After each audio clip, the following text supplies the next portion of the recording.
Hello, and welcome to yet another Monday movie show thingamajig, where I just try to watch a new movie, a new show, a new TV show, anime, doesn't matter what it is, and I try to just talk about it on the Monday, or I upload a video of me talking about it on Monday. So this week, I decided to watch Pig and Ranking of the Kings, and today I'm going to be talking about Ranking of the Kings, and I talked about Pig earlier today.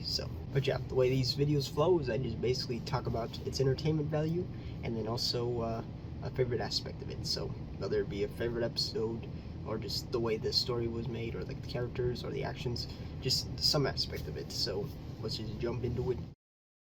So for my past videos, as you know, my rating is really simple. As long as it's somehow entertaining and like action, story, characters, as long as it's somehow interesting in those ways, it can easily get a 10 out of 10. If it's replayable, like I'll want to watch it again and like kind of connect things, or like just watch it again because it was good, then it's gonna get a really good rating. And that's the reason I say that, is because this show was good in its action, its characters, and its story. So it's gonna get a good old 10 out of 10.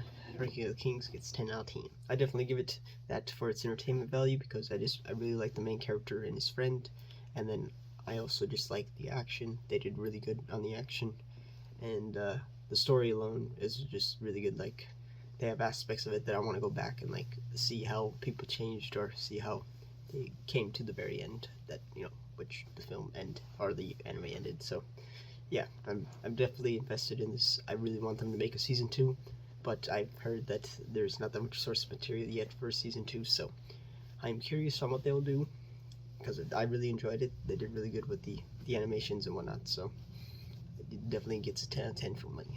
But yeah, let's move on. Let's go into my favorite aspect of it, so I don't have to hold back. I can just talk about certain things. So, if you don't want to get anything spoiled, especially since Ranking of the Kings just like finished up, they're just catching up with the dub right now. I just watched the sub, but I'll watch the dub too because I like one of the voice actors in there. But if you don't want any spoilers, you probably shouldn't watch this favorite aspect part. With that warning out of the way, I could just geek out and not even worry about what I'm saying. Okay, so like I said, I really like the main character and his friend Boji and Kage. They both really made the film for me.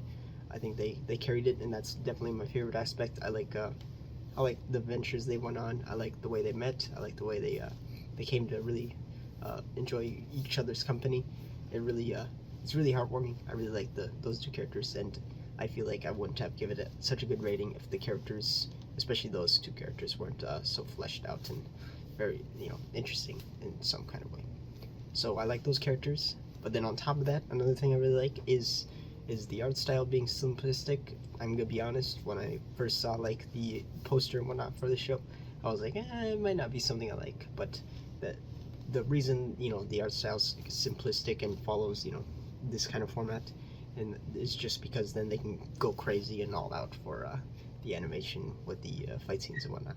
Since the character designs are pretty simple, if you compare, you know, their designs to like something like Attack on Titan, where they have this crazy gear and buckles and straps and stuff, just I can't imagine having to draw that every single frame. But like in this show, the characters are pretty simple. You know, I'm not saying I can do it, but they're not as crazy complex as some of these others animes.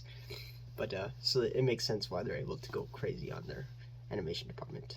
All right, so now I'm going to talk about one of my favorite fight scenes. And so if you really don't want to be spoiled, because I'm going to be showing a lot of this fight scenes footage, then I would highly suggest not watching. But yeah, we'll show some clips. But anyways, my favorite fight scene has to be when Boji takes on his dad, or, you know, takes on King Boss. And I like the fact that it was Daida, and it is Daida's body that he's fighting against, but like the way they portrayed it is like he's actually fighting King Boss, and like the way they, you know, made big boy giant fight against this tiny boy, the way they animated it was really cool.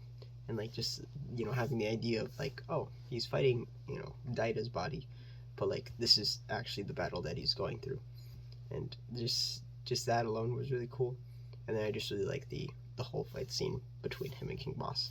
They did a really good job on it. Like I said, the animation department did a really crazy job. That's all I really wanted to talk about. I don't want to talk about too much since there are a lot of episodes and there's a lot of scenes that I did like. but I just want to talk about one, and this one definitely stuck to me the most.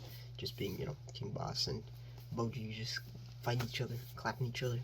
It was really good, a really good show altogether. So I definitely want to leave it open so then people can watch it and gather stuff themselves. That'll be it for this one. And if you got any movies, animes, TV show recommendations, just drop it down in the comments and I'll check it on my spreadsheet. So yeah, anyways, that's it. I will see you guys tomorrow or next week. You are only here for the Monday movie shows. Alright, bye bye.